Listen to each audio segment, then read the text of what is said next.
সে divorce করেছে 2019-এর মার্চের 4 তারিখে। তার মানে 7 বছর আগেই সে সে আমার স্বামী না, সে আমার জন্য অবৈধ। কিন্তু আমি তো জানতাম সে আমার স্বামী। আমি তো সে যাই কিছু করুক, আমি যেহেতু প্রতিষ্ঠিত ব্যবসায়ী, আমার বাচ্চা নিয়ে আমি সম্মানের আশায় আর আল্লাহ দিকে টাকায় আমি সহ্য করতেছি। কিন্তু সে তো জানে সে আমার স্বামী না, সে তো আমার জেরা করেছে, জেনার মতো পাপ আমাকে করেছে। আমি তো সম্ভ্রান্ত মুসলিম পরিবারের সন্তান। আমার মেয়ে অলরেডি 8 বছর হয়ে গেছে। যতবার সে আমাদের বাসা হয়ে গেছে, আমিও তো সেই ছবি ফেসবুকে পোস্ট করছি। আজকে সবাইকে সে জানিয়েছে যে সে 7 বছর আগে আমাকে ডিভোর্স করছে। 7 তারিখে আমাকেও কাগজ পাঠিয়েছে, আর বাকি সবাইকেই জানিয়েছে। যেখানে সে ব্যবসা করে তাদের সাথে আমিও ব্যবসা করি। এখন আমার মেয়ে যে জানলো, আমার 8 বছরের বাচ্চাটা যে জানলো যে তার বাবার সাথে সে তো এখন বুঝে এটা যে 7 বছর আগে ডিভোর্স হয়ে থাকলে তার বাবার সাথে আমার যে সময়টা কেটেছে সেটা অবৈধ, সেটা না যায়।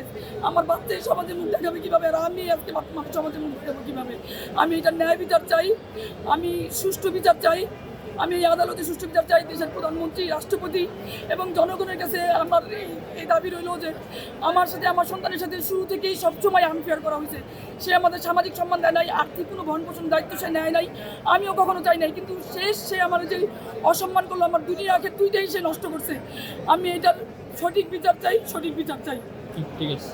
সালের সংশোধনী 2020 এবং সংশোধনী 2025 অনুযায়ী প্রতারণামূলকভাবে কেউ যদি কোনো স্ত্রীর সম্মতি নিয়ে বা কোনো স্ত্রী লোকের সম্মতি নিয়ে যদি স্বামী স্ত্রীর রূপে বসবাস করে এবং কাউকে যদি স্বামী বিশ্বাস করাইয়া যদি স্বামী স্ত্রীর রূপে বসবাস করেন, তাহলে এটা দর্শনের শাস্তি, প্রতারণামূলক দর্শনের শাস্তি।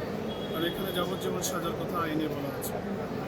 আমার পক্ষে ওনার সাথে বিয়ে হয়েছে 4/2/2016 তারিখে। ওনাদের বাচ্চা হয়েছে 2018 সালে, একটা মেয়ে বাচ্চা। ওনার এই আজকের যে আসামি জয়নুল আবেদিন খোকন, তিনি একাধিক নারীতে অবৈধ সম্পর্কে লিপ্ত থাকার বিষয়টা জানতে পারিয়া উনি ওনার মেয়ের সম্মান এবং ওনার সামাজিক সম্মান রক্ষার্থে আলাদা থাকার ডিসিশন নিয়েছেন। কিন্তু উনি তো জানেন ওনার স্বামী ওই জয়নুল আবেদিন খোকনের যখনই প্রয়োজন মনে হয় ওনার বাসায় যান, ইচ্ছায় অনিচ্ছায় স্বামী স্ত্রীর রূপে বসবাস করেন। কিন্তু সর্বশেষ বিগত 31/12/2025 তারিখে ওনারা স্বামী স্ত্রীর রূপে থেকেছেন।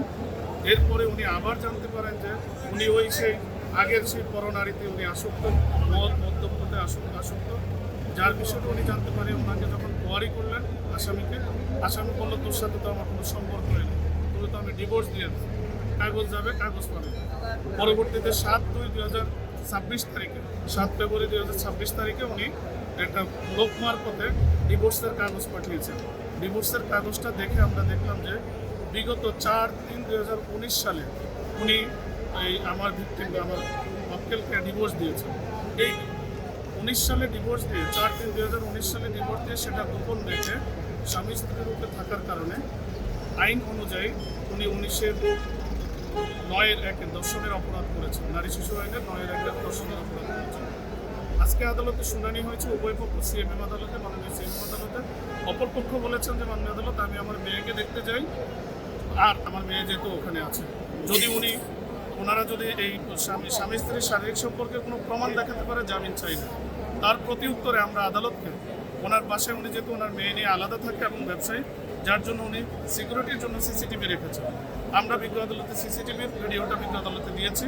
বিজ্ঞ আদালত দেখেছেন স্বামী স্ত্রীর সম্পর্কের যে একটা বিষয় আছে সেই ভিডিওটাই আমরা আদালতকে দিয়েছি এবং আইন শৃঙ্খলা বাহিনী তদন্তকারী অথরিটিকেও দিয়েছি।